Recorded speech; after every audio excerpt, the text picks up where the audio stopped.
Assalamualaikum warahmatullahi wabarakatuh. Waalaikumsalam warahmatullahi wabarakatuh. Selamat berjumpa lagi di YMM Channel, Yusuf Martak Channel. Dalam ruang... Udah makin canggih aja kayaknya. Ya. Udah makin lancar. Makin lancar. Dalam rutan. Nah, ini Ruang Mas tanya. SS belum tahu nih apa rutan ini ya kan? Ruang tanya, Mas. Ruang tanya. Bukan ruang tahanan. Selamat datang kepada tamu terhormat kita, Bapak Sudirman Said, yang sudah tidak asing lagi, semua sudah mengenal. Beliau mantan Menteri SDM, dan beliau juga punya aktivitas Bukan di SDM, SDM. di ya? SDM, iya. Dan beliau juga orang yang punya track record yang cukup baik ya, baik di pemerintahan maupun Cukup baik di atau baik? baik sekali, Baik. baik sekali. Baik sekali. Kalau cukup baik Kalau Bung itu Refli ini banyak nggak mau enam. di tengah-tengah, harus pol atau bawah sekaligus. Iya. Alhamdulillah, dan kemarin juga tidak asing lagi, adalah tim inti. Saya tidak bilang sebagai co-kapten, tapi saya menganggapnya tim inti karena startingnya dari awal. Yang setahu saya, yang Tapi dimana kalau gitu saya agak heran. Setahu saya Sudirman itu kapten. Kalau sepak bola dulu, Sudirman kapten tim. Tapi kalau yang Sudirman satunya jenderal. Oh gitu. Bukan kapten. Jadi dari awal-awal masih yang namanya tim 8 yang mencoba menggagas hubungan lintas partai dan lain sebagainya, dan alhamdulillah sampai di Pilpres pun tetap konsen di co-kapten. Tapi peran-peran yang disandang dan dikerjakan cukup sangat penting dan sangat bermanfaat bagi paslon nomor 1 saat itu. Pakai cukup semuanya. Amin, amin. Iya. Pakai cukup semua. Cukup. Kalau maksimal sudah menang. Ini karena kalah jadi cukup. Sangat penting. Soal menang atau enggak itu soal lain. Nah, hari ini kita dengan tema Kroyok SS. Jadi SS ini nantinya bakal dikerubutin oleh Refli Harun, Yusuf Martak, dan Bambang Wijayanto yang sementara masih dalam perjalanan. Jadi kursi panas masih kosong, tunggu Bambang Wijayanto. Nah, untuk tahap awal, pemirsa yang kami hormati, yang kami cintai, selamat berjumpa kembali, dan insya Allah YMM Channel selalu akan sukses dan bermanfaat bagi masyarakat dan bangsa Amin, negara. amin. Amin, amin ya Rabbal Tapi Alamin. ini di relay atau disiarkan di channel-channel lain juga saya. Termasuk RH. Termasuk Refli Termasuk, Harun. termasuk di RH Channel. Ini penyanggahnya ini RH Channel ini. Dan BW juga nantinya. BW apa? NBW ya? Bambang Wijayanto. Iya. BB. Ada N ya? Enggak ada ya? Enggak ada. Nggak NBW ada. itu yang kolaborasi. Yang kolaborasi. Iya. Ini yang Bambang Wijayanto Channel ya? Ya. Ya, alhamdulillah. Nah, untuk tamu kita, saya ingin sedikit mendapat highlight ya, dalam arti kata kira-kira sejauh apa perjalanan kemarin di Timnas hingga selesainya Pilpres, yang mana sudah terlewati dari mulai di KPU, Bawaslu sampai sidang-sidang di MK. Nah, Tapi itu nggak sah itu saya. Itu namanya insider trading gitu. kenapa gitu? Ada di dalam juga. Ada dalam juga dia. Yang sah itu saya yang nanya. Oh, gitu ya? Iya. Oke. Jadi saya nanti bisa nambahin. Oke. Tapi Oh, boleh oke. juga mengkritik. Oke, boleh juga mengkritik. oke. Jadi pertanyaan saya limpahkan kepada Ya, Bung Refli boleh Harun. ya. Boleh. Nah, Namanya ini- kan keroyok ini, Mas. Iya, Ya. iya. Ntar saya pakai ini dulu, biar pertanyaannya susah, ya kan? Pakai trivia. Eh, Jawab ya dan tidak dulu. hmm. Pilkada DKI, Pilkada Jakarta bukan DKI. Iya, pilkada di Jakarta Iya, sekarang ya. akan ada pilkada kan? Oh Iya. iya. Mas, saya ingin memulai ya. Nanti flashbacknya itu kita akan tambah. Iya. Ada 2 berita yang menurut saya penting untuk kita garis bawahi. Satu berita mengatakan bahwa Nasdem sudah melamar ABW, Anies Baswedan, dan dipasangkan dengan Sahroni. Memang Nasdem tidak sampai 22 kursi, 11 kursi. Tapi kalau yang lain ikut, cukup. Tapi di sisi lain, ada Korean, Konfederasi Relawan Anies, mendeklarasikan Sudirman Said. Langsung kita adu. Langsung kita adu. Bocor halus apa? Gimana? Ini bukan bocor halus, ini beritanya Oh langsung. gitu ya? Iya. Oh, iya. Jadi tanggapan Mas Dirman. Iya. Itu saya. Iya. Kita bikin susah dia. Iya. Pertama pengen respon dulu. Terima kasih nih. Siap. Saya Yusuf Matak dan juga Mas Refli, nanti ada Mas B. Satu kehormatan diajak ngobrol-ngobrol, walaupun sebagian obrolan kita sudah sama-sama tahu lah, kira-kira gitu ya. Oke. Jadi pertama tentu saja ada beda track ya antara partai dengan relawan. Iya. Iya. Partai itu yang punya otoritas, sah mencalonkan, mengusung segala macam. Relawan itu aspirasi dari masyarakat itu.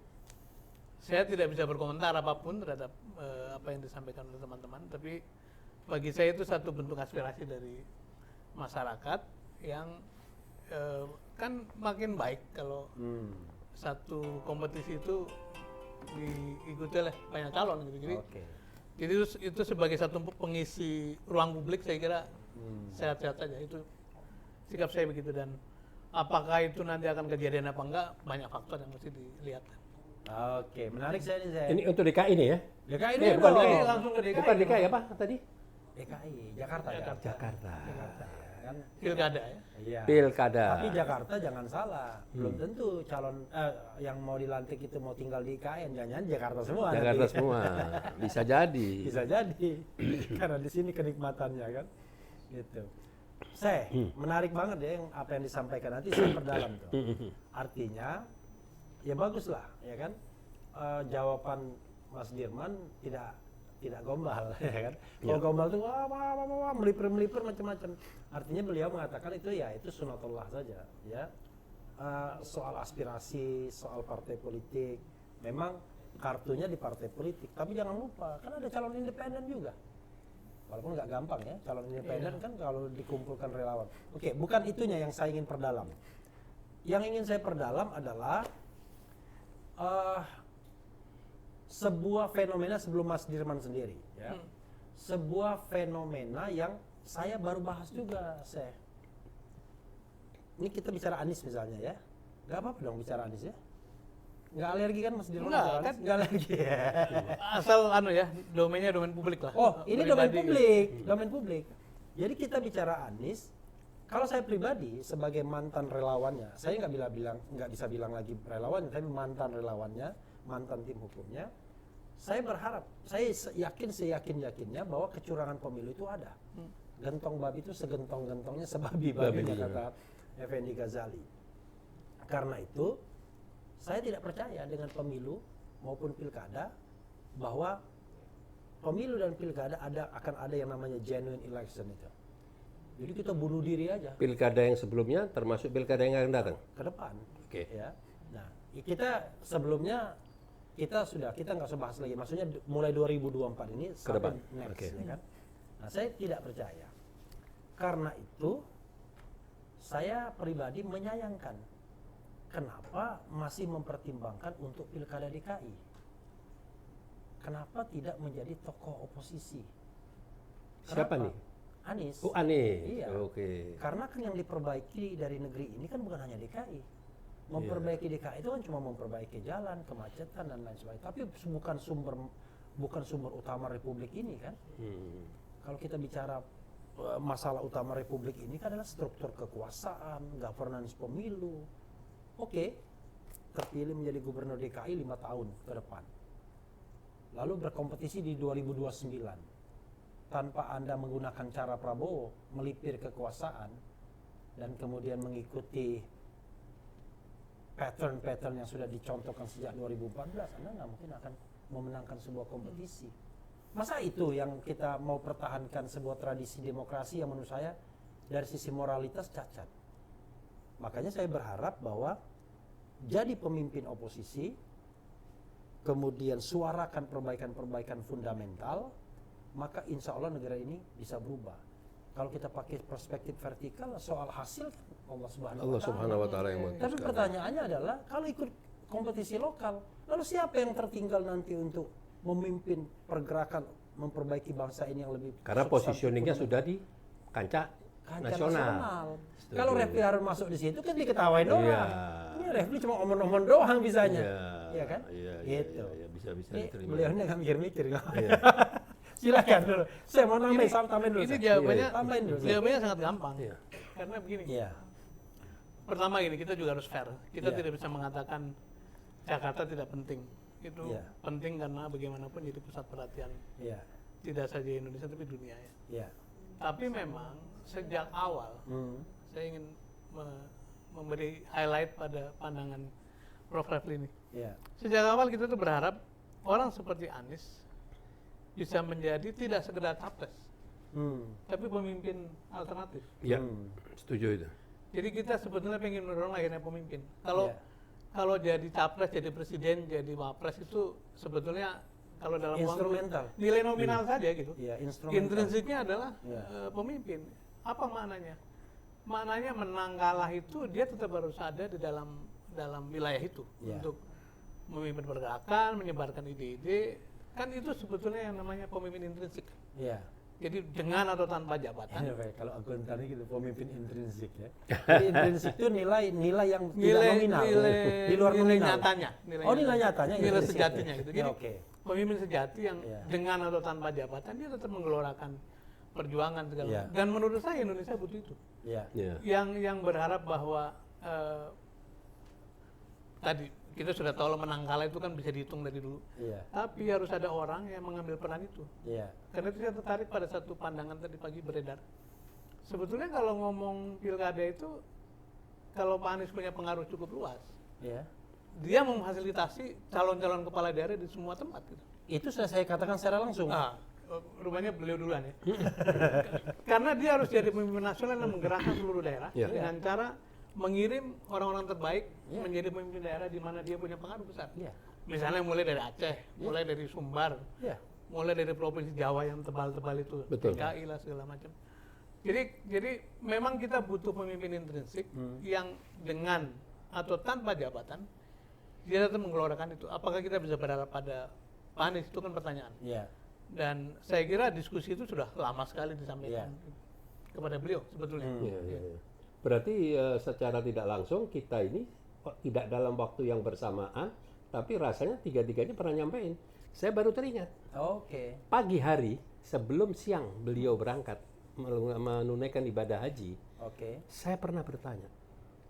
Yang menurut saya beliau kaget dengan pertanyaan saya. Pertanyaan saya begini, ini ada beberapa tahap. Satu, Anda dikejar-kejar oleh KPK. Dua, Anda bakal dihambat untuk mendaftar menjadi calon RI 1. Iya kan? Nanti bisa jadi Anda akan dihambat untuk menang. Pertanyaan saya Pak Anies, Anda siap nggak jadi tokoh? Anda siap nggak? Kalau Anda siap jadi tokoh yang akan menjadi leader, jadi pemimpin, kita akan siap di belakang Anda. Saat itu sudah jauh hari sebelum pemilu saya sudah bertanya sama dia. Karena apa? Saya melihat ada satu tokoh yang kebetulan hari ini yaitu di mata saya pribadi adalah Habib Rizik. Tapi Habib Rizik sedang menjalani masa pembebasan bersyarat. Nah, jadi saya pikir ya, tapi ya waktu itu mungkin beliau tidak siap ya, tidak ada jawaban yang konkret. Nah, jadi Saya menyampaikan itu, saya menyampaikan tidak hanya satu item tapi 13 item. Jadi ketika salah satu simpul relawan dipanggil, dari forum resmi nih ya. saya kan relawan yang tidak jelas. Ya dia yang dipanggil itu cuma 5-6 orang aja. Iya, iya, iya, iya. Waktu itu saya ikut kelompok KIB, kuning hijau Kuning, hijau, biru. biru. Kuning, hijau, biru. Walaupun saya tidak kuning dan tidak hijau tidak biru, tapi Habib Marat itu hobi sekali ngundang saya, ya kan? Waktu KIB diundang, saya diajak juga.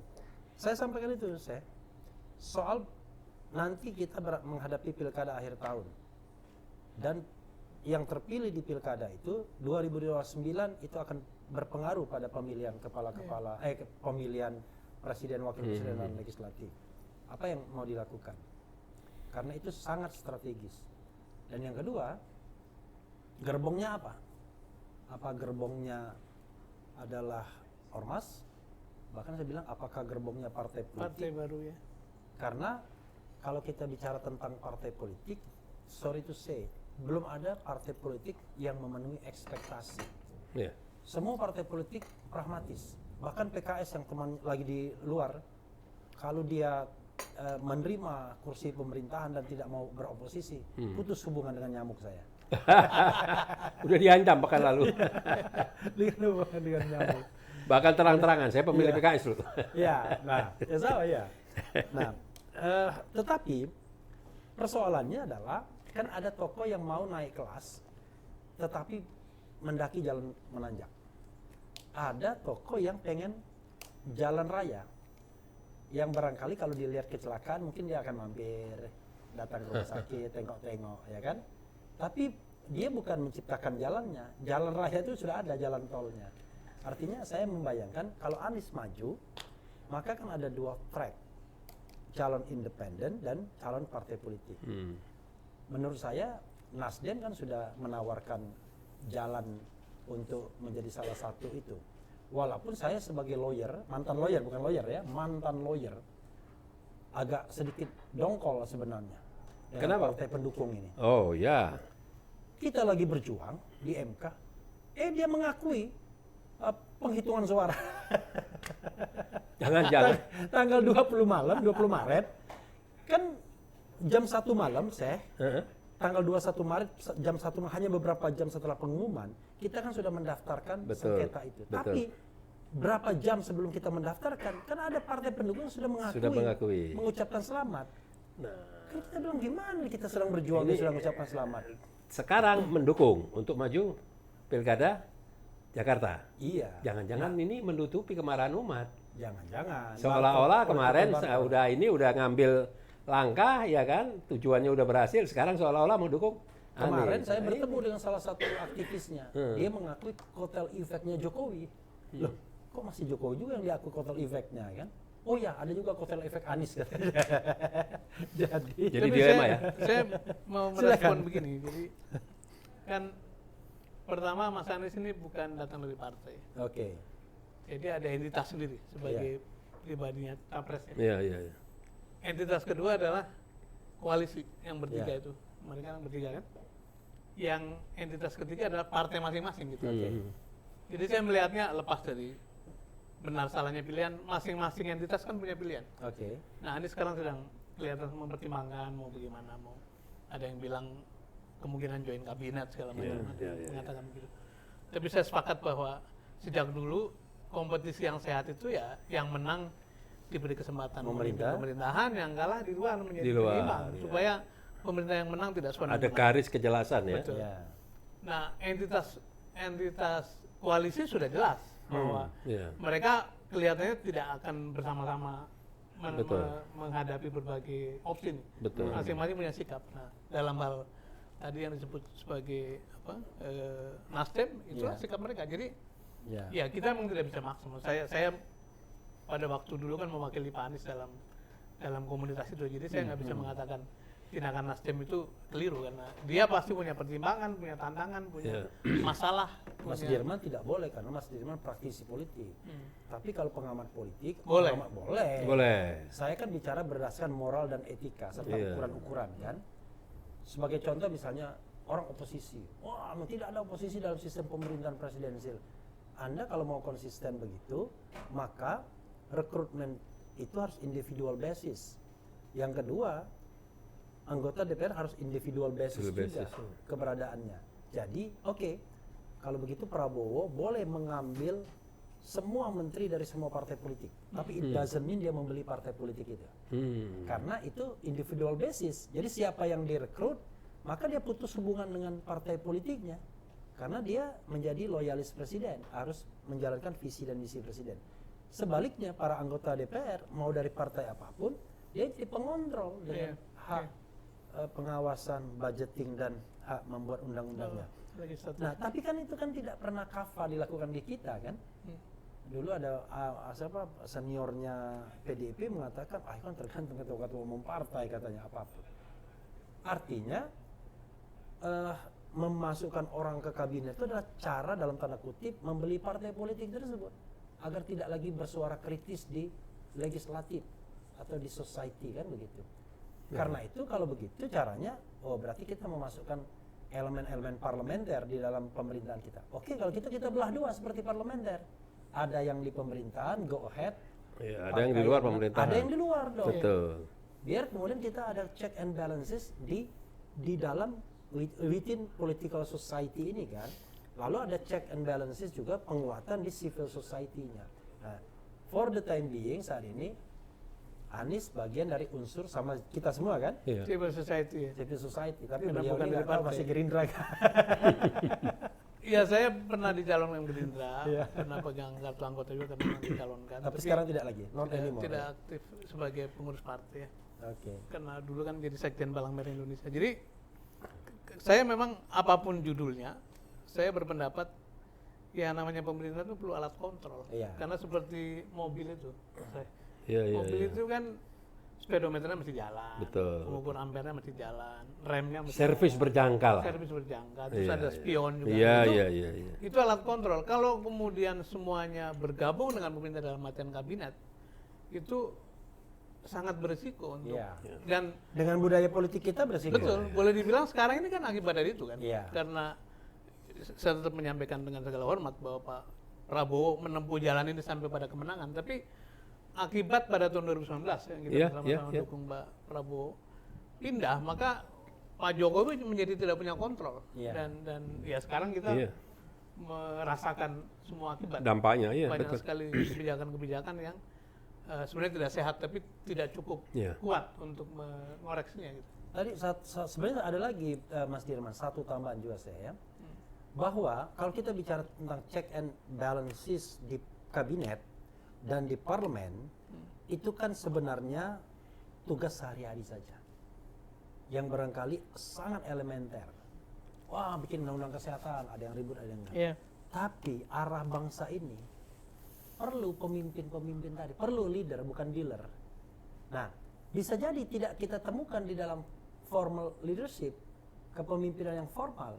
Karena pemimpin formal pun ternyata bukan leader tapi dealer. Sehingga dalam konteks tadi kan ruang kosong itu harusnya bisa diisi tokoh semacam Anies kan. Jadi dia memberikan sebuah bukan nuansa baru, tapi bagaimana struktur kekuasaan, struktur pemerintahan yang kafah. Kalau misalnya kita bicara pasal 33 misalnya, bumi, air, dan kekayaan alam yang terkandung di dalamnya dikuasai negara dan dimanfaatkan sebesar-besarnya kemakmuran rakyat. Dan itu juga bilang dia adil dan makmur. Itu saya yakin tidak akan muncul di dalam pergolakan sehari-hari antara eksekutif dan legislatif. Contoh Undang-Undang Minerba, Undang-Undang Nomor 3 tahun 2020. Tapi dengan pemimpin yang punya visi yang berbeda, yang bisa men-challenge setiap saat visi yang dikeluarkan oleh penguasa formal, bisa jadi suatu waktu struktur berubah secara Iya. drastis kan. Jadi memang kalau saya lihat Bung Refli, saya menanggapi keluhan, teriakan dari para umat, ulama yang menghubungi saya gitu ya kan. Mereka mewanti-wanti jangan sampai Anies bergabung dengan kabinet dan lain sebagainya. Terus kenapa partai A, partai Nasdem begini, PKB begini. Saya bilang gini, kita sikap dan pandangannya harus berbeda antara partai dan calon.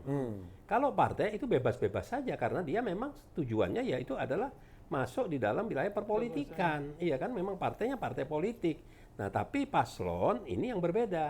Nah, jadi memang sangat disayangkan kalau Anies akan masuk ke kabinet. Nah, sekarang pertanyaan sesuai dengan topik yang kita bicarakan tadi, apakah akan maju ke Pilkada Jakarta 1 atau tidak? Ya kan? Ya kalau masuk di Jakarta 1 ya berarti sudah tidak lagi menjadi posisinya tidak perubahan secara nasional, tidak melakukan kontrol dan lain sebagainya. Tanpa kita mendinai pendapat Mas Dirman bahwa Iya. Jakarta penting. Oh penting. Tetapi Indonesia loh Sangat lebih penting, sangat penting. Tapi kan Iya. kepentingan ini tidak harus dikerjakan hanya oleh satu orang Iya, semua. kan kalau kita bisa bicara orang lain. tentang division of labor, Nah, kan pembagian iya. tugas. Nah, maka sekarang not? timbul Kan gerombolannya banyak tuh Anies. timbul isu nih. Ini belakangan nih 2 hari nih saya dengar isunya kan. Iya. Wah, Sudirman berseberangan, Sudirman akan maju loh. Saya bilang, saya mengingat-ingat Sudirman itu memang punya track record dulu pernah maju di Jawa Tengah. Iya. Jadi sah-sah saja kalau dia Dan sekarang ternyata hasilnya Iya, incredible. iya, kan? iya. Dianggap one orang step ahead dia iya, akan berhasil. Itu sama dengan di Jawa Barat kan. Betul, Wah, disepelekan iya. ternyata incredible, ya kan? Jadi saya pikir ya lumrah saja, bukan karena dia harus berseberangan Enggak, kalau atau saya bukan berkompetisi. begitu, Ya, bukan gimana? begitu. Jadi saya itu tidak personal kalau ngelihat orang. Hmm. Anies gak ada masalah, Mas Dirman gak ada masalah. Saya melihat sebuah bagaimana kita mewujudkan sebuah perubahan yang jauh lebih signifikan. Salah satu kuncinya kan harusnya division of labor, pembagian tugas, pembagian peran. ada pelembagaan ya. ya Iya. pembagian pelembagaan. Nah, kita bagi, kita lembagakan. Nah, Anies dengan posisi saat ini bolehlah kita anggap primus inter pares bagi gerakan perubahan. Iya. Dan memang itu kan terjadi kan. Iya. Kita followernya karena kita ingin negara ini berubah. Tetapi sepanjang Anies menjadi man of value, ya kan? Kalau dia tidak man of value lagi kan kita nggak punya alasan untuk Nah ini mengikuti. yang saya pengen nyela di sini ya. Kalau Nah, bentar dulu tambahan. Lalu tambahin. kita lihat di second line-nya gerbong perubahan ini siapa? Saya ngomong-ngomong sama relawan Anies. Ya, ada beberapa nama. Saya bilang Sudirman Said, gerbong perubahan. Kemudian ada Jumhur Hidayat yang menyatakan berkeinginan. Yang dulu yang paling ngetop di luar Anies Caimin namanya Tom, Mardhani. bukan Tom Tom Lembong, Lembong. ya Ada kan? Mardhani. Itu yang dari luar-luar partai politik. Dari partai politik ada Mardhani Alisera Iya, misalnya. iya, iya. Kan artinya sebenarnya Sohibul Iman, ya Sohibul Iman. Kalau Anies misalnya yang tadi dia punya peran untuk mendorong calon-calon agar bisa memenangkan pertarungan dengan gelombang yang dia punya saat ini dan dia dilembagakan gelombang itu bukan cair seperti ini. Iya. Kan dia tidak hanya memenangkan satu pilkada bisa jadi dia memenangkan banyak Beberapa pilkada, ya. Gitu. Terus Oke, di beberapa silakan. daerah kan. menjadi infrastruktur politik ke depannya. Iya. Iya, Saya iya. mau tambahin memperdalam soal mengapa orang punya harapan begitu tinggi pada Mas Anies. Gini lah, saya terus terang saja. Kalau mendengar Pak Prabowo pidato kan tidak pernah menyampaikan pikiran-pikiran mengenai Indonesia ke depan. moralitas, Oh, oke. perubahan fundamental, integritas, jarang lah ngomong Iya. gitu. Mendengerin Pak Jokowi belakangan apalagi nggak pernah ngomong. Iya, gitu. sama sekali. Mendengarkan Pak Ganjar juga sangat teknis soalnya. Iya. Nah, sementara calon kita ini kan dulu backgroundnya kampus, betul nggak? Iya. Intelektual dan dari kalangan aktivis gitu. Iya. Yang memang di antara semua yang ada, kenapa orang-orang walaupun dia tidak punya partai kemudian berbondong-bondong, karena dia menjual itu. Iya. Nah, karena itu wajar kalau harapannya begitu tinggi sampai tadi mengatakan, toh Anies bukan bagian dari partai politik, Iya. bukan bagian dari pemerintah selama ini. Ada satu Dengan itu dia punya nilai kan. Iya. Nah, nilai itu yang- tambah ya Iya. dibanding orang partai ya. nilai-nilai itu yang diharapkan Iya. dijaga kan. Caranya Iya. bagaimana? Dijaga dan lebih dikapitalisasi. kan? Betul. Betul. Jadi memang kalau harapannya begitu tinggi wajar. Sekarang kita pertanyakan pada yang bersangkutan nih lewat forum ini juga dan kita sudah sampaikan berkali-kali. Ini sudah sampaikan ke Anies ini linknya. Apakah Hmm. apakah dia memilih jalan itu, Jalan terjal. jalan terjal dengan memilih menggembala sekian banyak pemimpin lain gitu ya, Iya. atau tadi jalurnya ternyata sederhana, jalurnya adalah mencari tempat yang mudah dijangkau dan selalu berbicara mengenai struktural option gitu. Itu kan sebetulnya tidak cukup menguji daya dukung kepemimpinan seseorang, Pak. Kalau Iya, iya. kalau antum jadi Pejabat. pejabat ya iya saja punya power. Iyalah. Tapi yang diuji Jangan kepemimpinan kan sejati jadi pejabat. adalah- Jadi teman pejabat aja udah punya power gitu. jadi yang harus diuji adalah apakah dia punya true leadership. Ya. Iya, iya. Sehingga tanpa jabatan apapun dia bisa Tetap menggerak. bisa, Itu yang iya. mungkin kita tunggu sebetulnya. Iya, sama Karena lah. kalau kita mau jujur ya, setelah dia pulang dari Amerika, kan sebenarnya kan nggak lama dia di society-nya. Dia pulang kira-kira 2004 mungkin ya. 2005 ya. 2005. 2005 waktu itu di Indonesian Institute Iya. jadi Paramadina. Itu Rektor. memang rektor Paramadina. Itu memang luar biasa untuk orang muda itu. Rektor termuda Ya, langsung kemudian ikut kompetisi konvensi.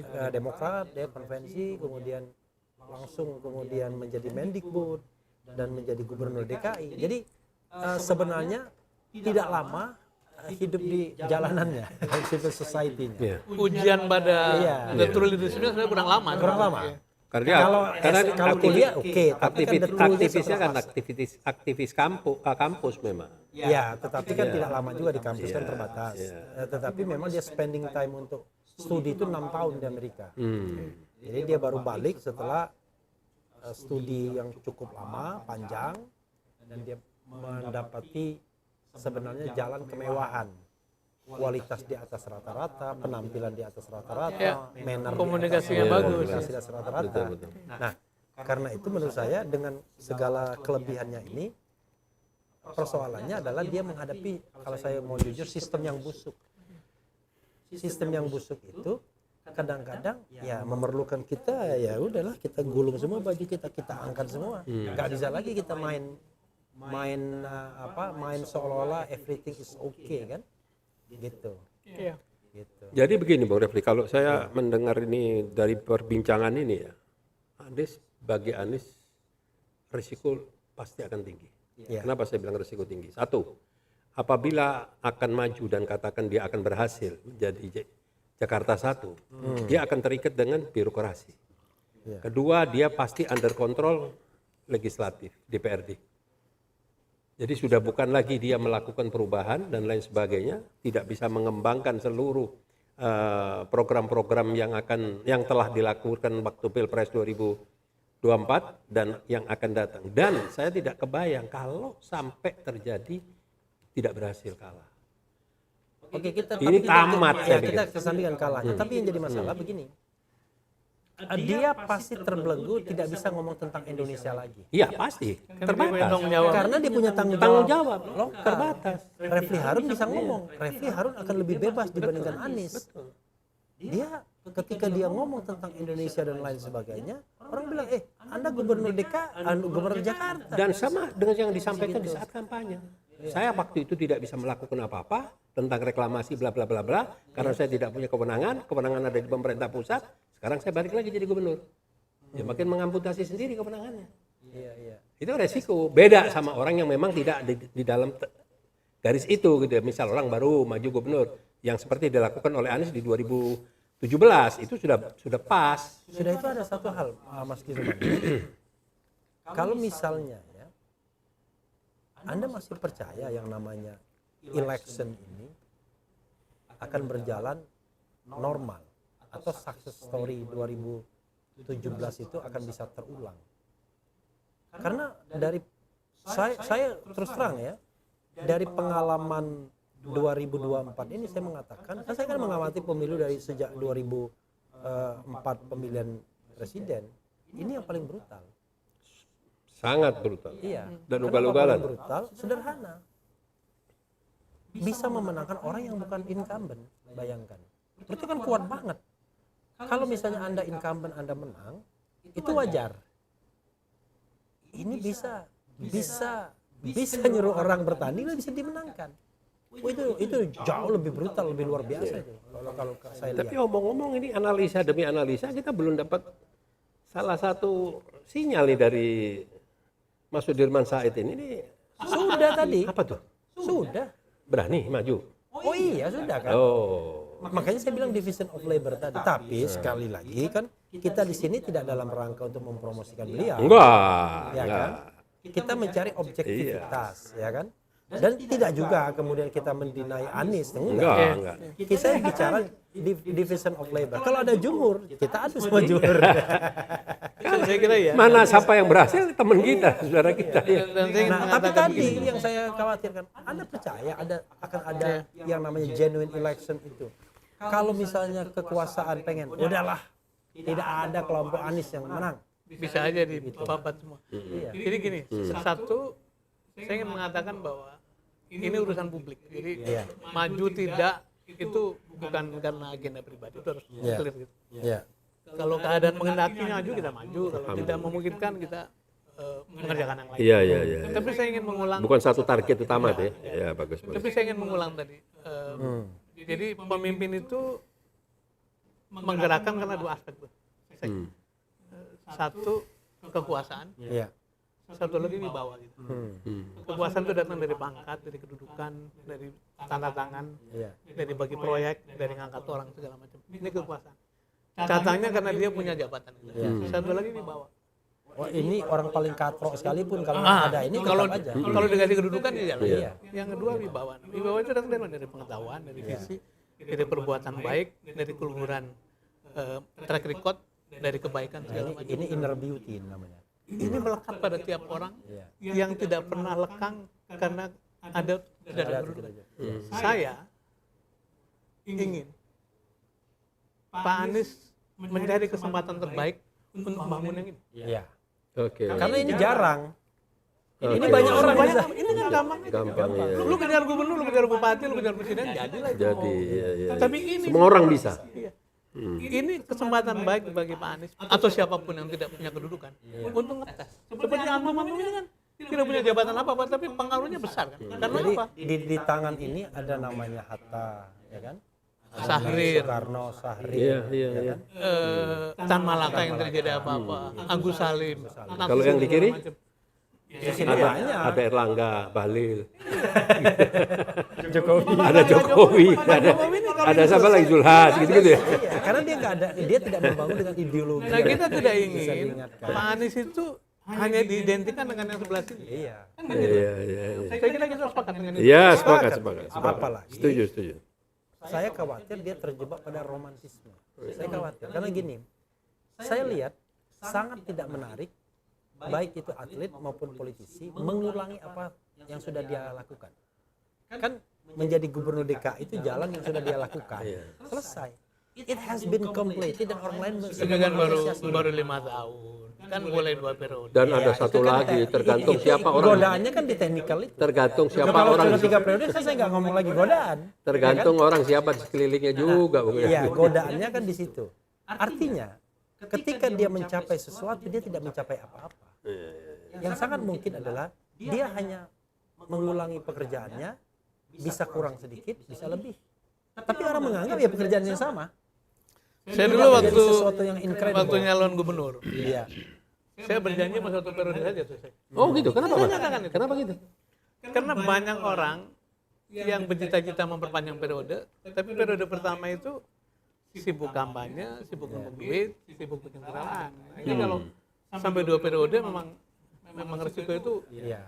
tadi, apalagi kalau mengingat kita ini kan siapa di sekeliling kita kan. Iya. Jadi itu penting juga untuk dilihat seperti apa gitu. Jadi, Salah nggak salah dorong aja terus. Iya. Mudah-mudahan Anies bisa berpikir yang rasional dan menentukan sikapnya dan bisa mendengar dari orang-orang yang memang punya pemikiran-pemikiran jangka panjang yang akan tetap yang mengusung sebetulnya melindungi- perubahan, melindungi- menyelamatkan Dan kita ini sekaligus. kalau mau jujur ada makomnya, ya kan? Makom Refli Harun di omon-omon, ya kan? Podcast, YouTube, ya kan? Ngeritik orang, ngeritik sana, dibilang sakit hati sama Jokowi. Magom kita apa nih? Magom Ya kita. kan? Makom Sudirman Said bisa menjadi pejabat publik. Mas ada potongan. Masih ada betul. Ada record, ada potongan kan begitu. Makomnya saya pengusaha tapi juga sekaligus ideolog, ya kan? Memberikan guidance dan Pemimpin pikiran. ya. Jadi kalau misalnya kita mau melampaui makom kita masing-masing, itu justru kita mengalahkan kodrat, Kodrat, menyalahi kodrat. Nah, ada orang yang punya makomnya besar, tapi dia tidak mau memanfaatkan itu. Ya Anies misalnya, menurut saya, kalau Anies, Tajam sekali. iya, Tajam. Kalau Belakangan ini yang saya khawatirkan apa? Bukan cara penyampaian, tapi ilahiyahnya nih makin hari makin dalam ini. Wah, kalau misalnya Anies ya, karena kan saya nggak peduli, karena begini, orang mengatakan saya sakit hati sama, ngapain sakit hati sama Jokowi? Ya?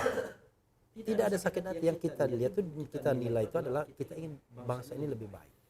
Nah saya menganggap bangsa ini rusak dalam semua sistem politik, ekonomi, sosial, budaya.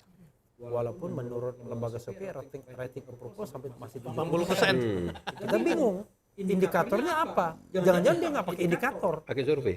Iya maksudnya bansos digelontorkan di survei, ya kan?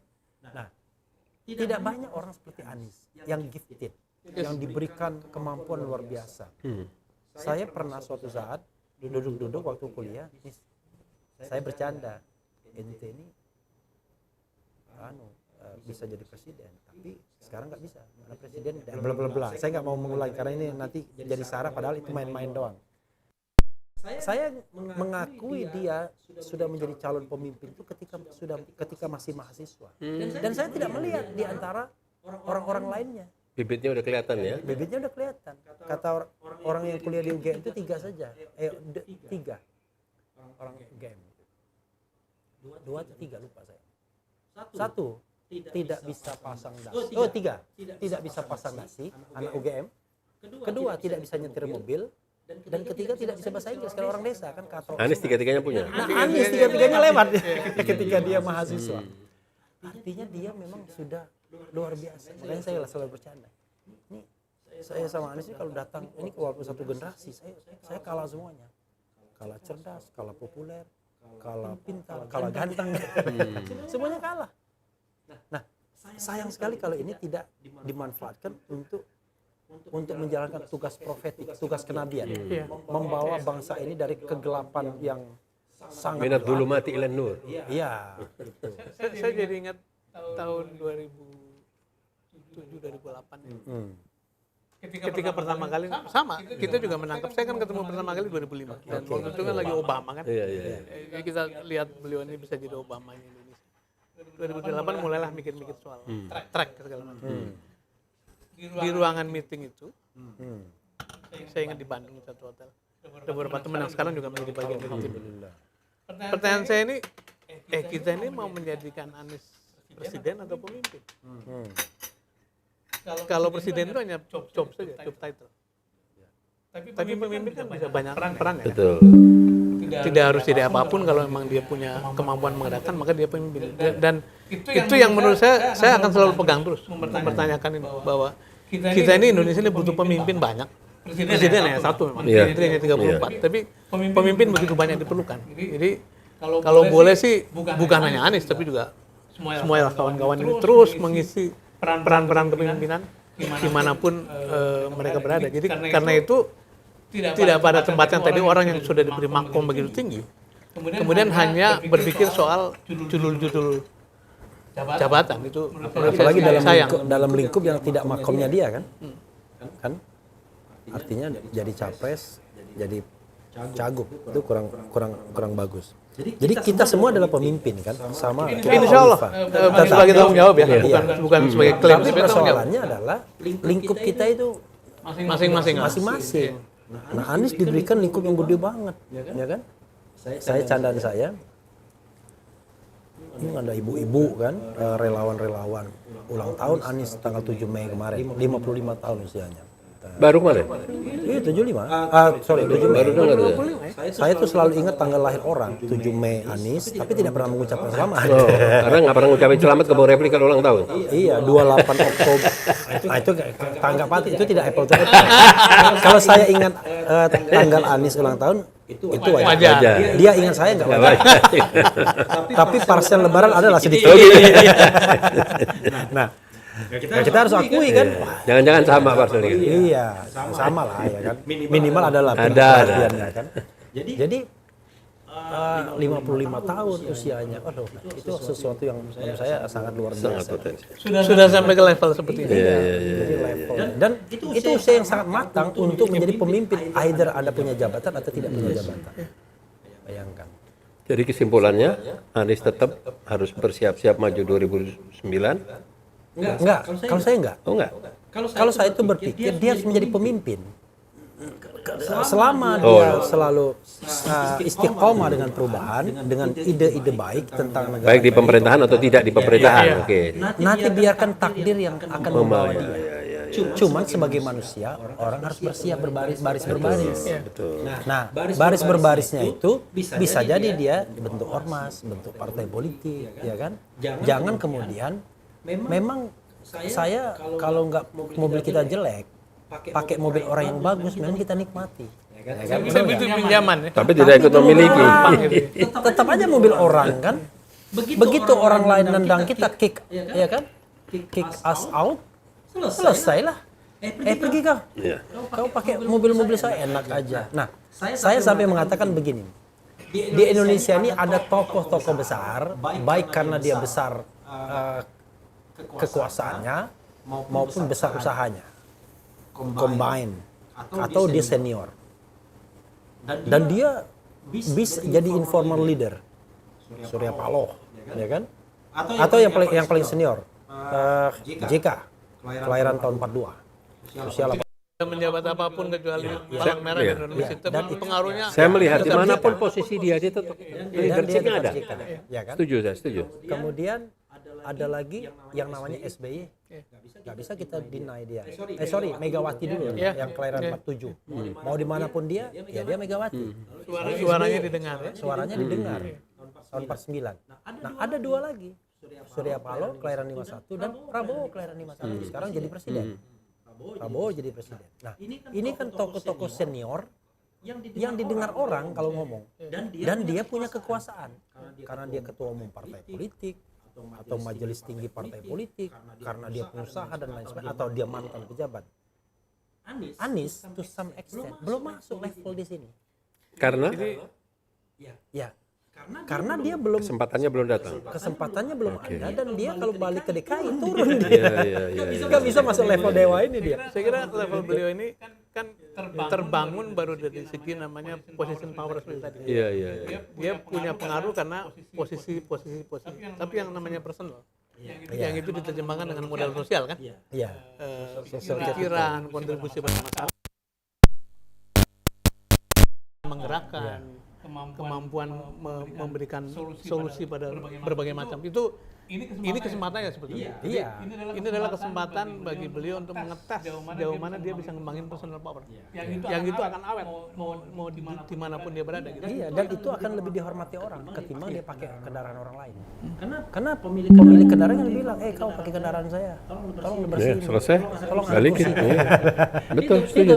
Jadi dia nggak pernah naik level. Makanya itu juga yang membuat kita jadi intelektual bebas nih enak, nggak jadi anak buah orang. Jadi siapapun manggil. Kalau kita nggak suka aja. Cuma ibu saya yang bisa memanggil dan memerintahkan saya. Tapi ibu saya udah meninggal. Yang kedua istri saya. yang lain nggak ada. Ya kan? Tapi itu perlu diuraikan. Iya. Yang mana, Mas? Soal siapa di sekelilingnya itu menentukan sikap dia. Iya, Jadi iya. kalau bisa Iya. diingatkan Iya.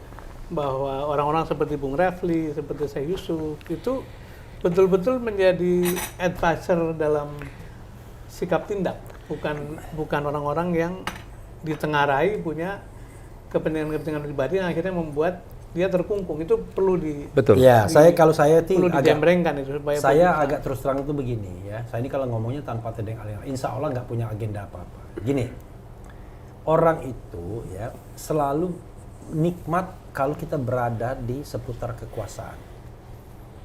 Saya ngikutin Anies misalnya. Saya tuh bukan Refli Harun, tapi orang di sekitarnya. Saya ngikutin Anies, tapi kalau nggak ada gula-gulanya buat apa? Iya. Kan begitu. Beda sama Fadlizon ngikutin Prabowo. Gulanya banyak.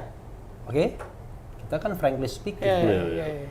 Fadlizon tuh tidak punya record kecuali ngikutin Prabowo. Dari mulai mahasiswa sampai sekarang. Even Sampai sekarang. habis sekarang. Iya. Nah, tapi gulanya banyak. Iya kan? Orang besar pengusaha.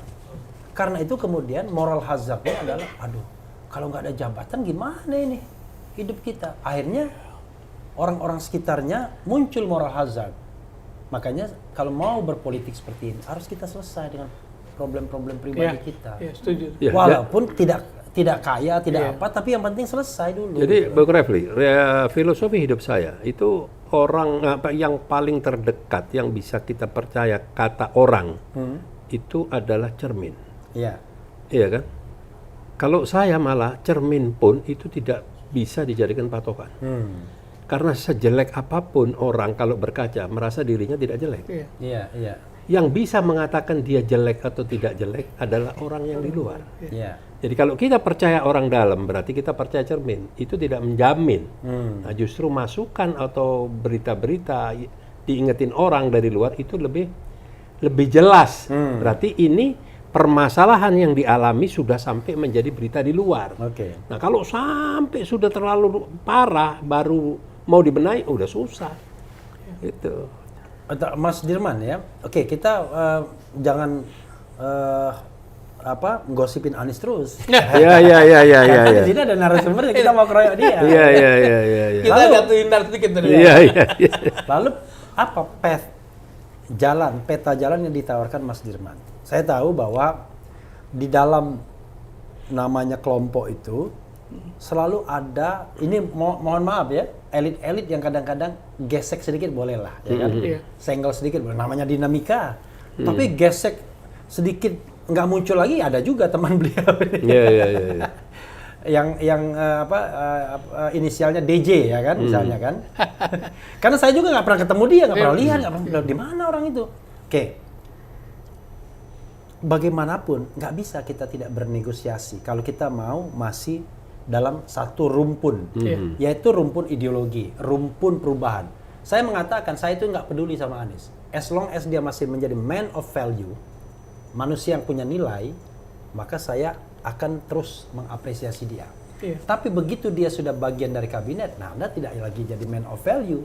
Ya Anda teman saya, tapi saya tidak akan mengikuti Anda lagi, kan begitu. Selesai, ya, misalnya begitu. Makanya saya dengan bahasa yang ini pengkhianat. Wah, karena itu dipancing kan di dalam talk show. Tapi Anda teman saya, tetapi Anda bukan man of value lagi. Lalu peta jalannya gimana Mas Dirman? Karena Mas Dirman akhirnya disebut sebagai orang yang bisa dimajukan oleh Anies, ya kan? Untuk didorong, untuk kemudian menjadi bagian dari gerbong perubahan itu. Wah, nah, itu. ini man of value. Karena kan yang datangnya juga man of value nih. Ada soalnya. Kalau saya konsisten dengan pendekatan begini.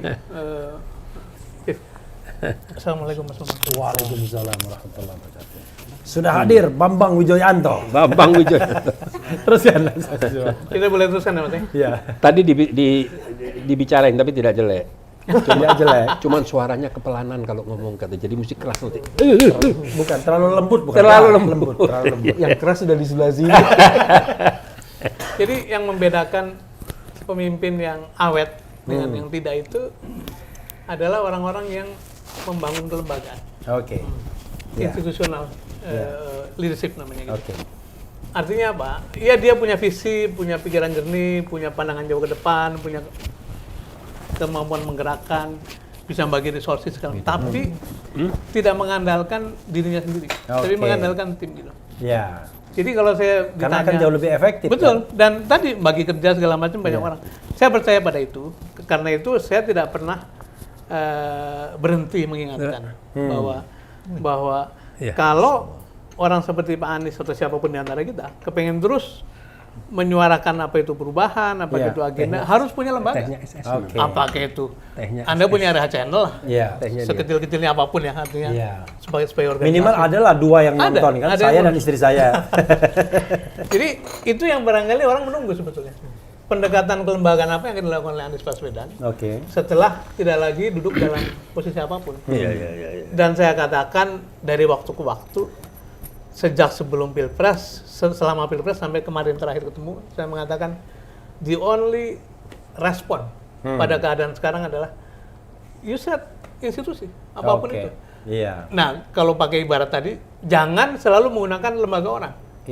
Apakah partai orang, apakah jadi pejabat pemerintah, itu kan lembaga pinjaman kan? Iya, dan walaupun mewah, enak, tapi punya orang.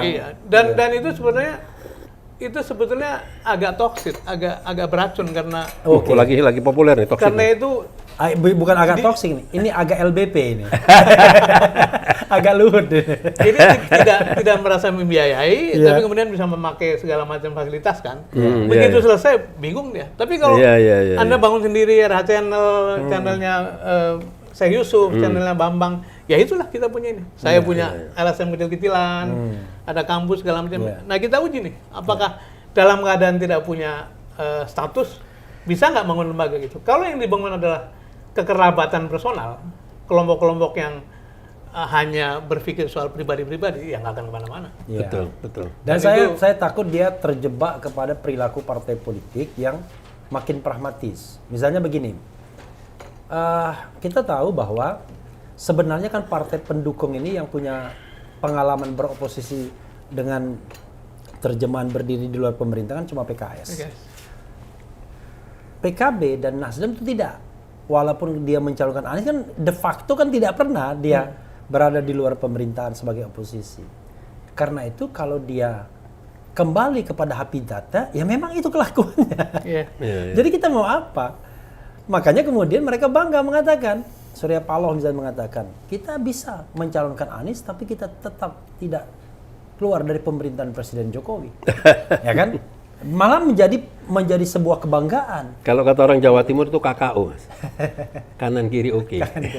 Nah, tapi kalau beliau mau memilih menjadi anggota partai politik juga baik-baik aja, tapi benar-benar menjadi satu ya dia punya warna lah gitu. Jadi ini host kita salah satunya sudah tiba, Mas. Jangan nunggu dikasih giliran Iya, atau itu nunggu saya- ditanya. Karena ini sifatnya keroyok. Jadi harus ngeroyok. Jadi judulnya ini Keroyok. Jadi Keroyok. masuk langsung. Keroyok, Keroyok. pilkada. Keroyok masuk langsung. Royok rutan. Jadi keroyokan di rutan ya. Keroyokan di rutan. Sebenarnya yang disebut dengan apa namanya, Mas Dirman tadi ngomongnya soal leadership yang kelembagaan, Institusional. institusional. Ini dia bisa dipadukan dengan Mas Bambang, tolong jangan terlalu lembut suaranya. dengan beberapa jenis kelembagaan lainnya, leadership lainnya. Dalam situasi yang seperti kritikal seperti ini, Mas, diperlukan yang disebut dengan transformational leadership. Karena dia tidak boleh menghadapinya dengan cara biasa-biasa saja. Iya. Ada situasi kritikal yang perlu dikendalikan dengan berpikir yang sangat transformatif itu. Biasanya transformatif itu nih, Mas, berpijak pada dia punya keautentikan. Ya. Jadi autentisitas itu jadi penting Iya, dan iya, dia iya. melakukan itu. Kalau itu digabung dengan yang tadi, itu menjadi sesuatu yang keren tuh. Dan otentiknya orang itu. Kurang. Sesuatu yang keren cadas. Jadi otentik itu bahasa Indonesia apa ya? Otentik, Otentiknya original. seseorang. Original. Itu seseorang itu original itu lawannya crispy Pak kalau. Oh, goreng. oke. Kalau gitu genuine. Ya bahasa Inggris lagi. Original orang itu terlihat pada dua aspek, Mas. Satu pada waktu ngadepin krisis. Betul. Di saat ya Iya, menghadapi itu bagaimana Setuju, sikap. setuju. Yang Kelihatan kedua, banget karakter. pada waktu ngelihat keleluasaan, kekuasaan bagaimana. Jadi kita lihat aja sikap-sikap seseorang siapapun dalam keadaan itu seperti apa. Kalau dia punya genuinitas, di situ justru muncul bahwa Iya. mau apa gitu. Karena itu karakter dasar di Iya. genuinitas Dan- kelihatan betul. Ya. Dan kemapanan seperti yang diceritakan oleh Bung Refli tadi itu saya sepakat, tapi tidak menjamin orang itu pandai dalam mengelola satu masalah dalam keadaan situasi yang kritis di hadapan umum, di depan orang. Bagaimana satu sama lain tidak boleh menyakiti, merugikan orang atau ini. Bagaimana itu tidak mudah gitu. Bukan jangan kita bisa memutuskan terus kita memutuskan suka-suka kita. Padahal ada orang yang disakiti atau orang ada yang disinggung. Nah, itu Saya kasih contoh originalitas itu adalah nggak mungkin kita melihat Mas BW bling. Iya. Dia bisa pakai tapi nggak bisa gini. Iya, tapi tidak nggak bisa original. geterin. Tidak original. Nggak original. Iya, bukan dia Bambang, dia banget, BW. bukan BW banget. Iya. Originalnya begini, ya kan? Nah, ada lagi yang menarik sebenarnya kalau ngomong leadership tuh ini Mas sebenarnya. Di dalam leadership itu kan dia diuji ketika situasinya kritikal. Ya. Itu akan muncul karakter dasar. Aslinya ya? Ya, aslinya itu. Ada satu lagi sebenarnya leadership itu bukan bicara dia tapi bicara menggerakkan sebenarnya. Yes. Jadi menggerakkan orang menjadi sesuatu banget. Nah, dalam menggerakkan itu biasanya Mas bukan gua dapat apa yang gua bisa beri. Karena bukan kayak bahasa Inggris take and give. Kalau kamu memberi, pasti kamu mendapat. Itu sunatullahnya itu. Jangan kau ingin mendapat, tak pernah memberi. Nggak boleh, Mas. Dan ini Bang Yusuf Martak itu kekuatannya. Dia memberi, Allahu Akbar. Makanya yang benar dia tuh akan mendapat banyak. Yang benar tuh bukan take away, tapi give away. Bukan take away, give away. Itu yang sebenarnya. Kan ada pesan dari dari tokoh kita kan Pak Agus Salim. Memimpin adalah menderita. Karena memang memimpin itu memberi solusi, menggerakkan, naruh sumber daya, bukan ngambil gitu ya. Memberi contoh itu kan sulit itu bukan kemudian. Jadi Iya. Makanya sikap-sikap tadi yang kita ketika tunggu orang sebetulnya. menjadi pemimpin dia bergembira. Ini bukan mau jadi pemimpin dia, mau jadi pejabat. Ya, itu beda. Maka pejabat itu Beda adalah pejabat orang yang sama pemimpin. Ya, orang yang menikmati jabatan. Pemimpin adalah orang yang mengambil risiko untuk lebih sulit daripada orang lain kan. Iya. Gitu. Nah, itu sebabnya ciri lain yang muncul di situ adalah yang disebut dengan game changer. Game changer. Iya, di dalam suatu critical itu, apakah dia mau melihat itu sebagai Status quo, opportunity iya. atau dia akan mengambil resiko jadi game changer. Tapi kalau saya agak trauma mendengar kata game changer. Karena Kodari mengatakan Jokowi sama Gibran akan jadi game changer sampai 20 tahun ke depan. Kata Kodari. Itu game changer itu dari Tapi saya kira dia. benar tuh.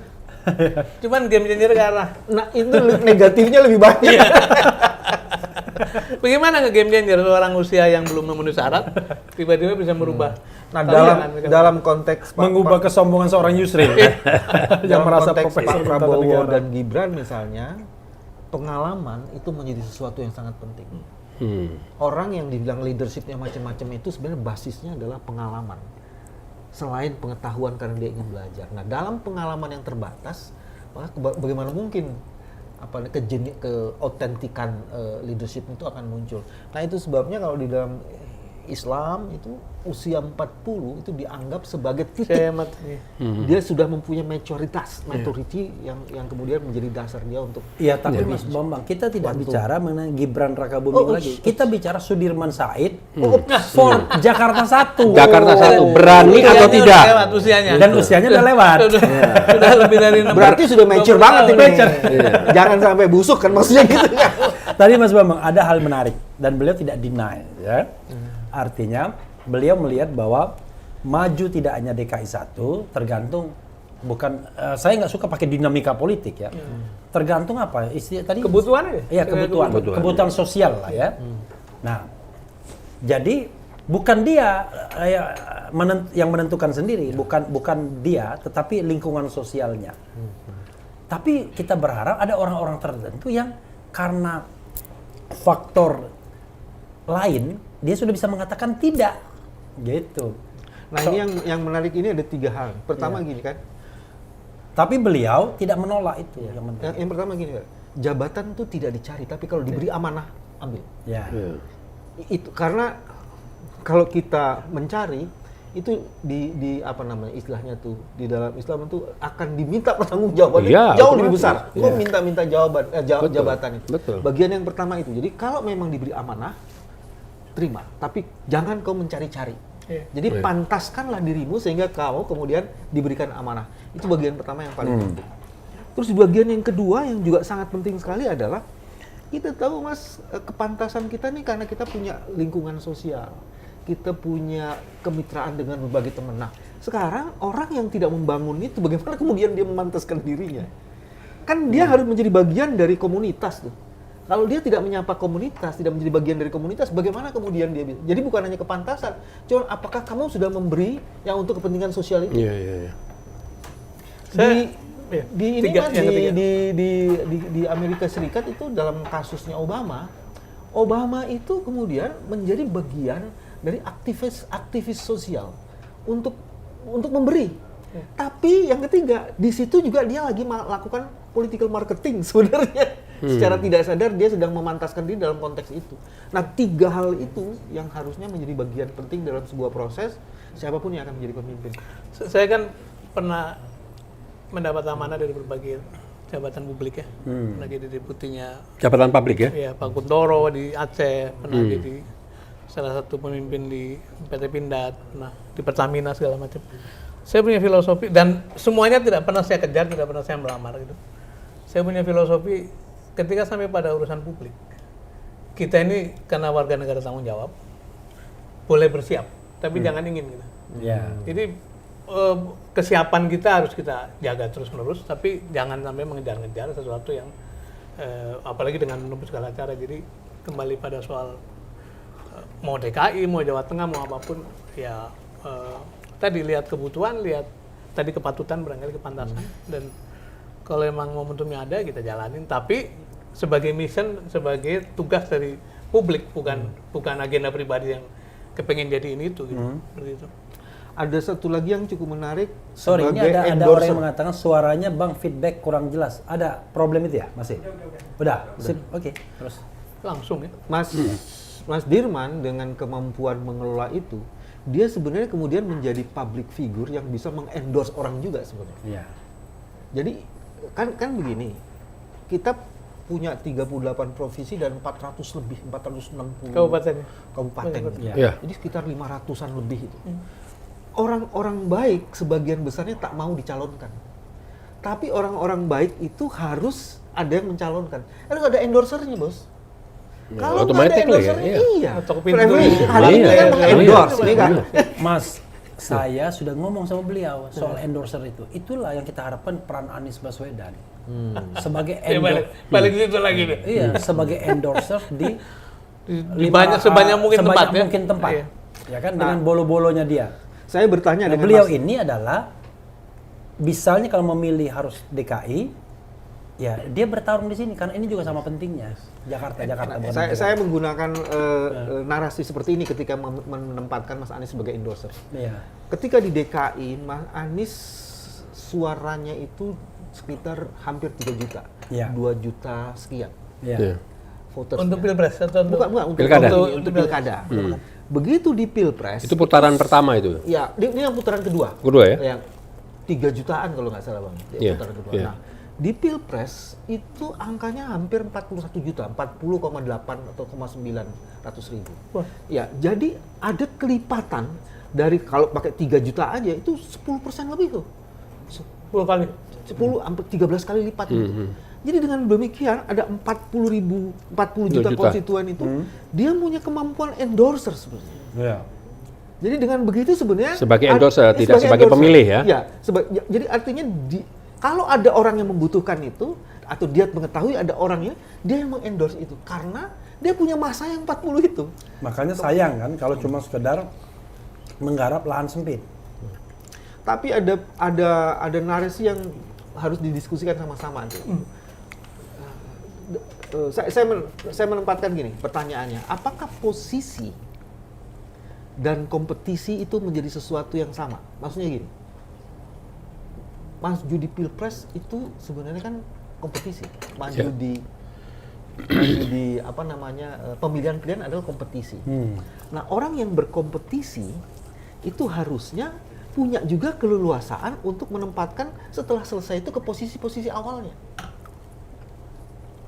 Mas Anies kan jago tuh membangun itu narasi itu. Dia bangun narasinya gini, Mas Anies. Waktu saya tanya itu gini, Mbappe, yang saya ingat nih jawabannya, Mbappe itu sudah ikut Piala Dunia. Iya. Selesai Piala Dunia, Prancis kalah sama Argentina. Iya. Tapi setelah Piala Dunia, dia kan balik lagi ke Liga. Di Liga itu posisinya dia pemain. Bukan berarti kalau sudah ikut Piala Dunia dia tidak boleh lagi main di Liga. Nah, itu yang Bahkan naik, membedakan. kadang-kadang naik ratingnya. Ya, Iya, itu yang membedakan kontraknya dan lain antara sebagainya, posisi iya. dan kompetisi. Iya. Ini jawabannya Mas Anies. Tapi apapun Dia menggambarkan soal bahwa ikut Piala Dunia Pilpres Pulang Bisa bela negaranya nggak apa-apa. bisa pulang lagi nanti bisa orang pulang. akan jadi Klub, dosen, klub, akan klub. jadi ini, jadi gubernur juga masih oke-oke aja dong. Argumennya seperti itu. Tapi yang penting tadi endorsersnya itu. karena begini, beda Mbappe sama orang kompetisi politik. Mbappe itu sehebat-hebatnya Mbappe, masuk keluarnya itu bergantung pada pelatih. Jadi ada orang yang menggerakkan dia. Dia tidak otonom.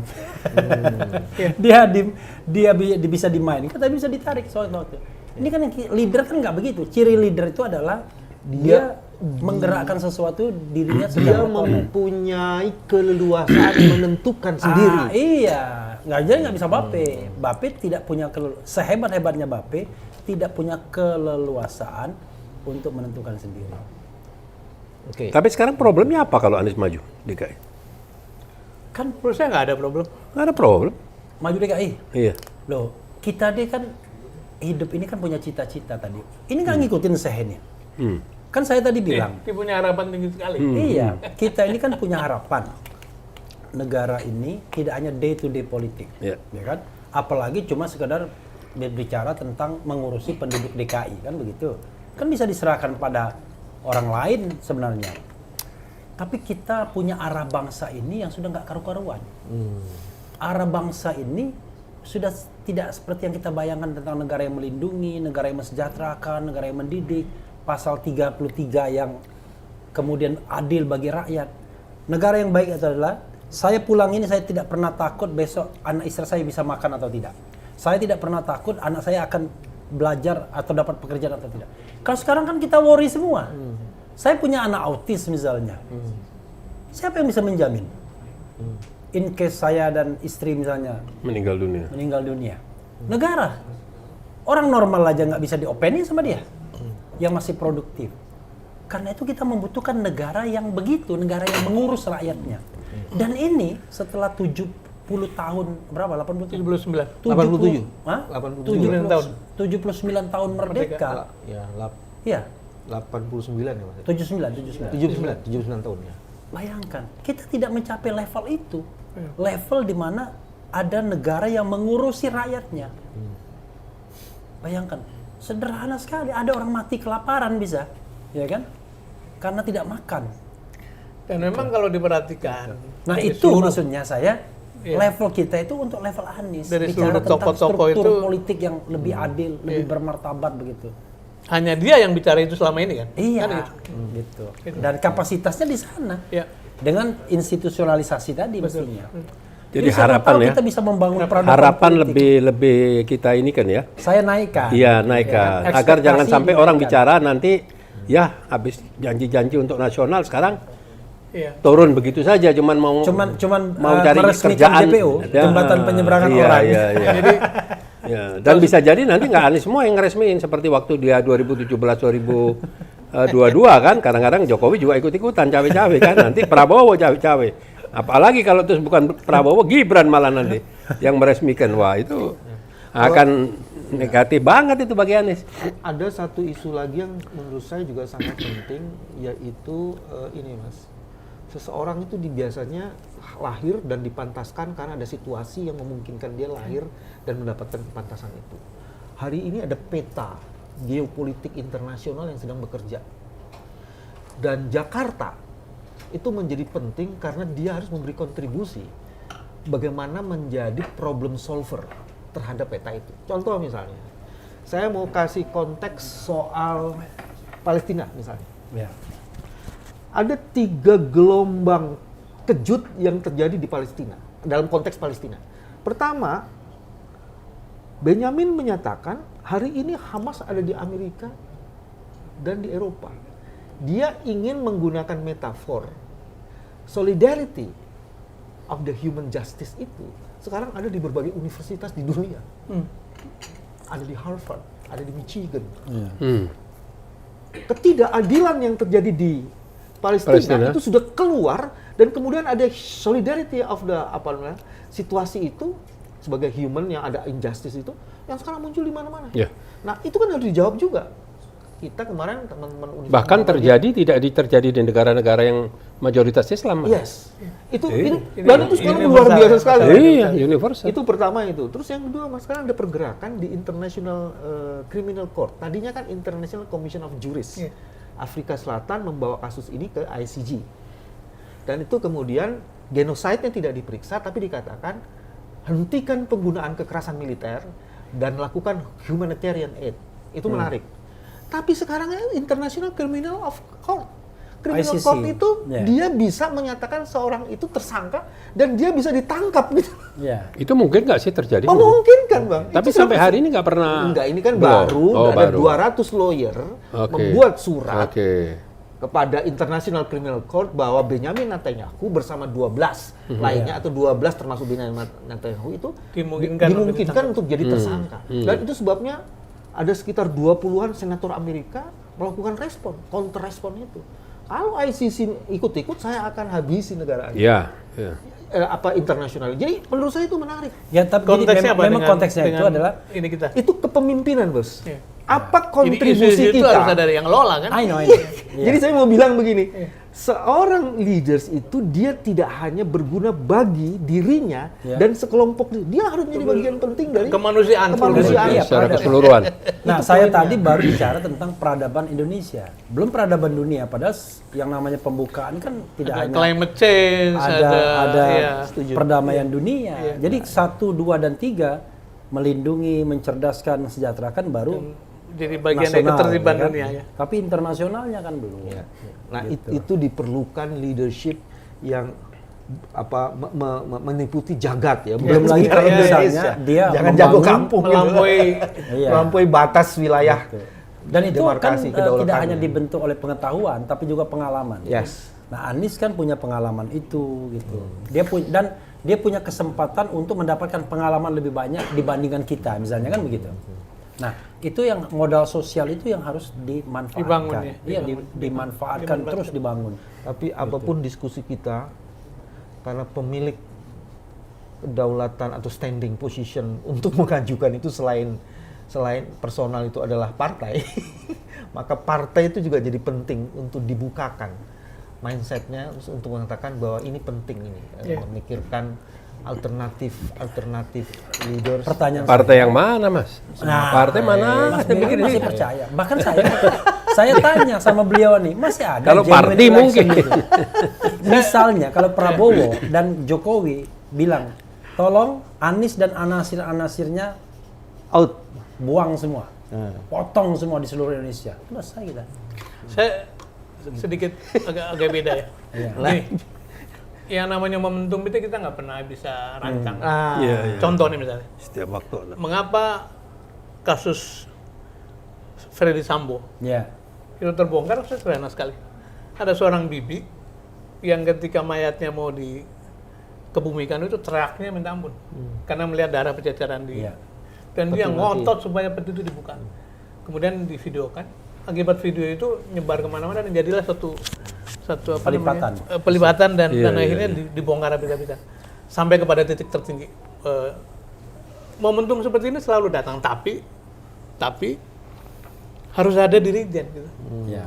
Yang terus menggerakkan bahwa keadaan tidak baik-baik saja. Tadi Iya. ada isu climate change, ada isu fiskal, ada isu hak asasi manusia terus. Nah itu yang barangkali kita memerlukan dari. Jadi ada faktor lain juga tuh Mas. Ya memang laki juga, ya kan. Jadi at the time saya bikin banyak sekali podcast tentang Iya. Sambo. Iya. Wah itu padahal kita nyenggol aparat aja sedikit berani, aja ya? nggak berani. Tapi somebody ngomong sama tenang. Anda di backup oleh bintang 3. Artinya internal konflik di antara itu ya berpengaruh mengakselerasi. Kalau enggak ditutup. Tapi pertanyaannya adalah sejauh mana gini? Kalau kita misalnya menghadapi ini katakanlah masalah kita adalah soal kebiadaban, ya kan, ketidakadaban negara. Dalamnya. Berarti internal kan problemnya. Sejauh mana kekuatan eksternal, Ya. kekuatan perubahan ini bisa berhadapan head to head. Nah, tetapi nggak mungkin dia perang begitu saja. Itu kan kayak salah satu panglima Romawi Timur namanya Gregorius apa? Tiba-tiba dia menyeberang ke Khalid bin Walid, ya kan? Masuk Islam, 2 kalimat syahadat, perang lagi mati syahid. Artinya selalu ada unsur-unsur ketidakadaban itu yang bisa berbalik. Jadi faktornya banyak. Tapi di sini harus sudah siap. Nah, Begitu diajak perang, ini udah siap di sini. Kaitannya dengan tadi pilkada, apakah percaya kan pertanyaan tadi. Menurut saya momentumnya ada. Iya. Karena begini, pilkada berlangsung pada bulan November kan. Ya. Pak Presiden Jokowi, Jokowi sudah selesai. Bahkan mungkin sebelum itu sudah mulai turun. Jadi kayak apapun kekuatan cewek-ceweknya tidak sakti pada waktu kemarin-kemarin.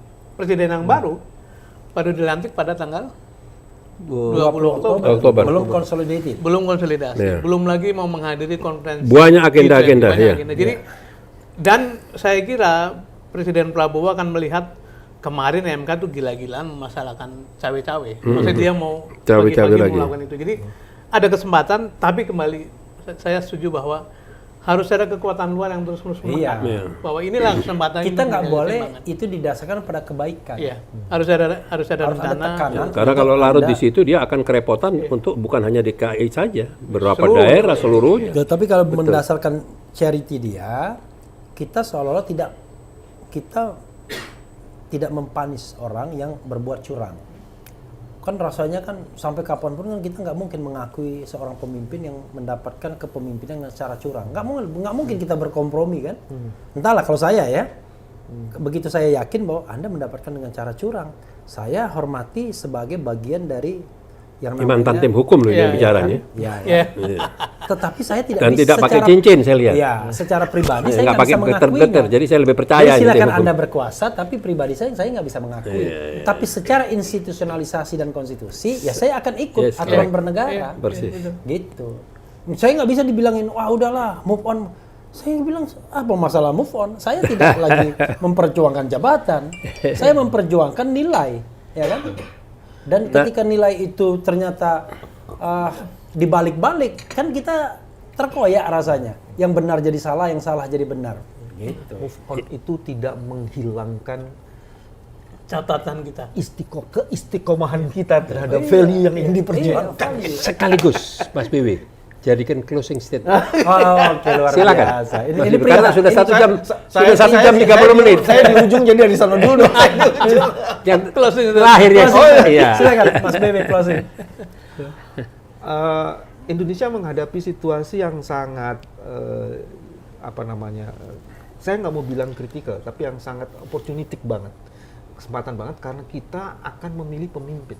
Kita sudah memilih 1 presiden, tapi kita masih punya 38 provinsi dan 508 kabupaten kota. Dan itu 27 November, Mas. Jadi ini kesempatan memilih the next leader of Indonesia di level Lokal ya. dan regional, provinsi. Dan yang menentukan nasib di Yes. wilayah masing-masing Nah, ya. itu artinya kita tidak ingin menyerahkan kepemimpinan masa depan Indonesia hanya di 1 presiden saja. Iya. Tapi di local leaders of Indonesia yang ada di sekian banyak 508 kabupaten kota dan 38 provinsi itu. Jadi ini kesempatan bagi kita sebenarnya untuk memunculkan banyak pemimpin baru di masa depan. 1 itu. Nah, orang-orang yang baik yang biasanya tidak mau mengajukan diri sebagai pemimpin itu harus di-endorse oleh orang-orang baik Baik lainnya. lagi ya. Supaya kemudian orang-orang ini mau maju. Dan kemudian komunitas yang ada Orang-orang di baik masyarakat yang tahu kalau dia baik. Iya. Ya, setuju. dan komunitasnya itu juga harus mendukung, Bang, karena nggak mungkin itu setelah di-endorse kan perlu kerja. Iya. Nah, perlu kemampuan itu untuk Iya. melakukan ini. Ibaratnya saya mau mengatakan gini, ini saatnya kita merapatkan barisan karena ada momentum yang sangat bagus di mana kita sebenarnya bisa membangun bangsa ini lebih dahsyat kalau kita bisa menemukan dan menempatkan pemimpin-pemimpin terbaik kita pada periode pemilihan kepala daerah mendatang. Terima kasih. Sekarang Luar kita biasa. berikan kesempatan closing statement untuk tamu terhormat kita, Ya. Bung Sudirman Said. Sesudah usaha semua kita lakukan kan, kita berdoa sambil berharap kan. Saya mungkin berbeda sedikit dengan Bung Refli bahwa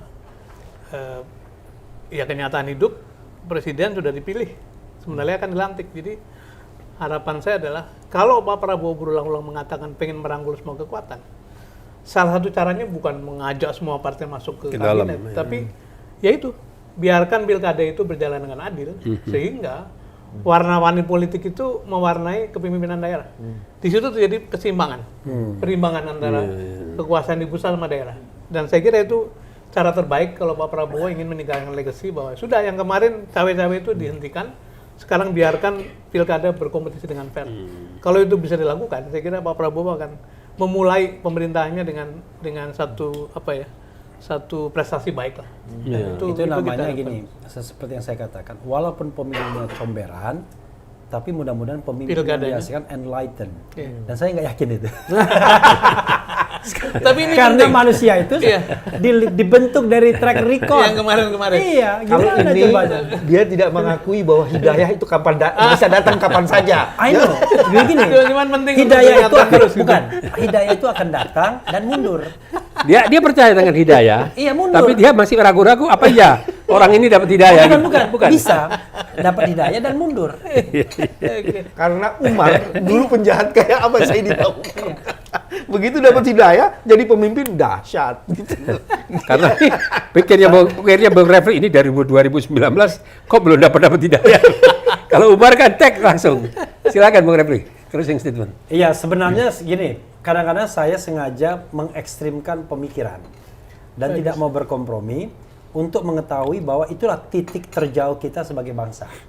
Jadi nanti garis komprominya baru bisa kita tarik. Tapi kalau belum apa-apa kita sudah membuat garis Merendahkan negosiasi. standar ya? Iya, garis negosiasi, maka sama, semua orang akan memaklumkan.